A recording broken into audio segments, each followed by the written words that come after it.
This is the second book that we're able to give our parents in the ESU Early Intervention Program due to a FEF mini grant that we're very thankful for.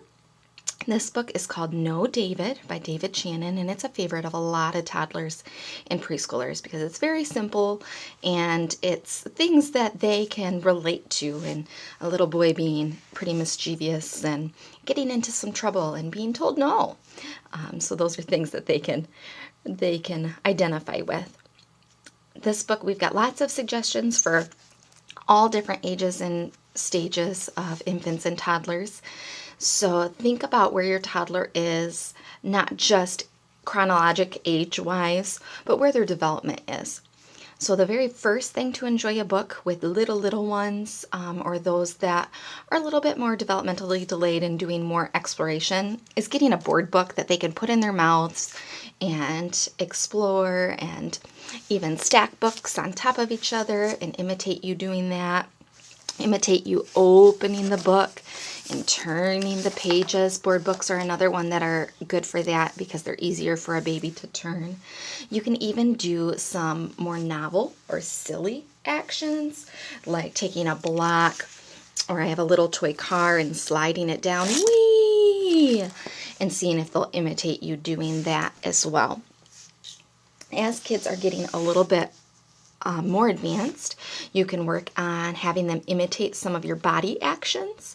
So you can do that with the character of David and doing different things to David, trying to get your baby to pat David or tickle, tickle, tickle David, or even bringing him up and giving him a kiss to David. And you can do that on each page because David is on every page. So just keep going with that same action. So if you're patting, you're going to pat David on each page. If your little one is even past that, you could work on communicating with gestures. So you can shake your finger, no, no, no, no, no, to David, or do a head shake, no, no, no. You can also do simple signs. So if you have fish in your child's vocabulary, you could work on fish. I see the fish. You can open it up, and you can work on cookie, cookie. He wants a cookie. Look, cookies. You can certainly do an uh-oh for lots of the pages as he's going around. Uh-oh, he's playing with his food. Uh-oh, messy, and things like that. The next stage is doing some imitating vocalizations that are not words. So things like doing an audible grunt as he's reaching for those cookies. And trying to get your child to imitate that. You can even imitate that face that he's making right there and see if your child can stick their little tongue out like he is. Even try to reach up like David is doing. You can make little noises for that mud, like, and see if your baby can imitate that. You can imitate the water running.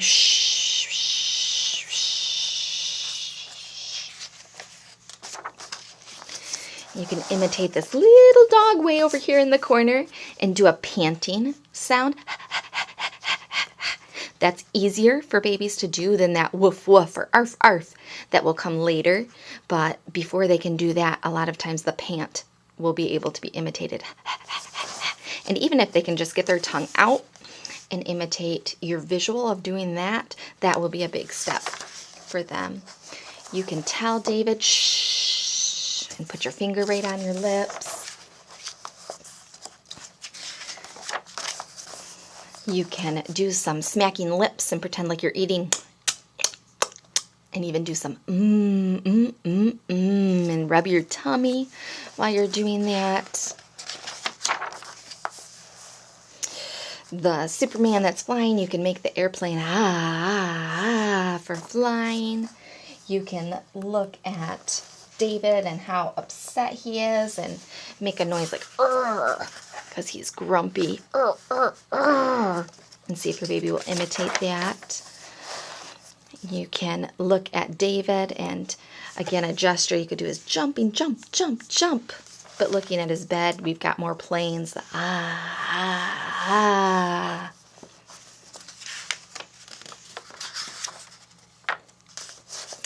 As he's picking his nose and things, you could do something like ew, ew.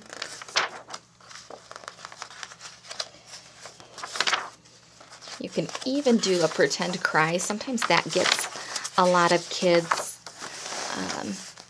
engaged. He's got that little tear right there, and do the pretend. And I always try to, when I get the kids' attention, because I don't want them to necessarily think crying's that funny, but sometimes they do.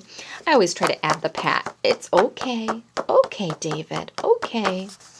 And don't worry too much if you're not always reading the words exactly as they are. For babies that are not ready for that, really doing the sounds is going to be a more engaging way to get them to stick with you through the story. And that's really your goal.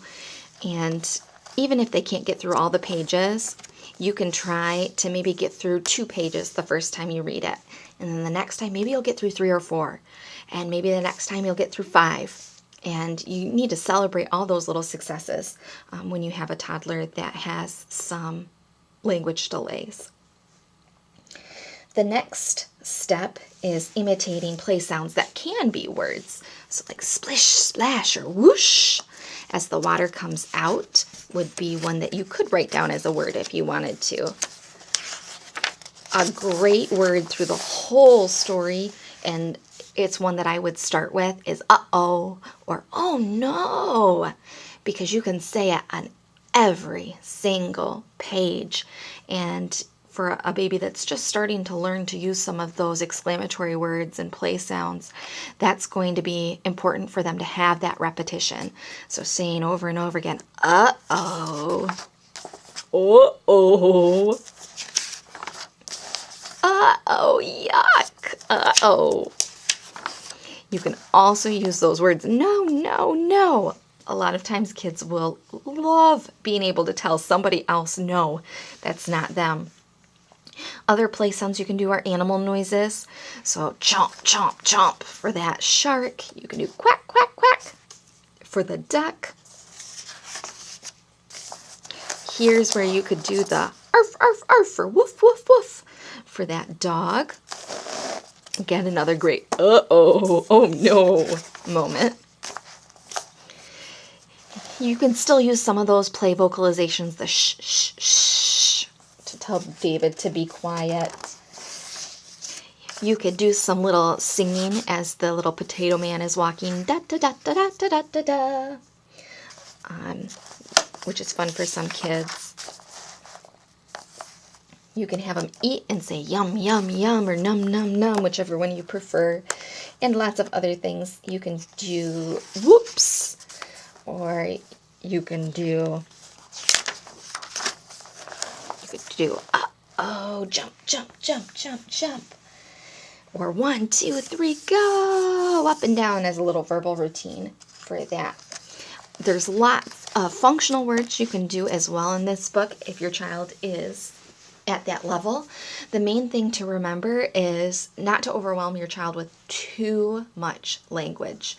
If you have a child that has some language delays, you want them to be able to understand what you're saying.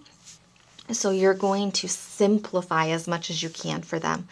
So you might just start with one word that you can say over and over and over. Boy. And then you turn the page and find another one. Oh, boy. Boy, there's the boy. Oh, boy, where are you? Oh, boy, oh. Boy, where are you? And you might even put your hands out like, where? For them to find it and try to elicit that point so that they can point to the boy. That's a great receptive language skill for them to be able to listen and find something that you name. and it's a great expressive skill for them to be able to point. So making it fun like a game is going to engage your toddler a little bit more. Boy, where are you? And you might have to even model for them. Looking, looking, looking. Oh boy, there's the boy. To help them see that you are visually tracking that page and looking and scanning for that little boy and trying to distinguish between that superhero and the boy. So those are good beginner functional words. And in the rest of the book, you can do any other words that your child is working on or needs some exposure to. You can do clothing, shoes, shirt. You can repeat those on lots of these pages. Shoes, shirt, pants, the head. Body parts are a great one because you see David so much. So if you're working on toes, or nose, or belly, tickle his belly, tickle, tickle, tickle. That can work great. A lot of times if your child does not like to point or does not point for you very often, try to give them an action to do. Tickle his belly.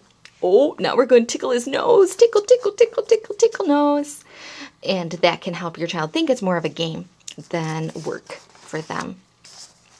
You can work on household items in this book because this book is so familiar. We see a part of the couch right there. Where's the floor? Floor. Uh-oh. David got the floor dirty. Let's wash the floor. Wash, wash, wash, floor. And I'm seeing that word floor multiple times to try to help cement it into that little kiddo's brain so that they get the understanding of floor. You might even want to point to your floor like, oh, our floor is clean. David's floor, oh no, it's dirty floor. Yuck. You bath, and where's the duck? Where's Duck? Duck, where are you? Looking, looking, looking. Oh, duck, quack, quack, quack. There's the duck. And things like that. You can continue for all of these pages and looking at all different things. Watch your child and see what they're interested in and how long their attention span is. Sometimes they may surprise you when you're doing it more like a game and asking them to hunt and find things. They may stick with a page and let you do 2 to 4 objects for them to look and point at and talk about. Or your toddler might be just starting and have a smaller attention span and they may only be able to get through just one. Where's the boy? Right there, and then you flip the page.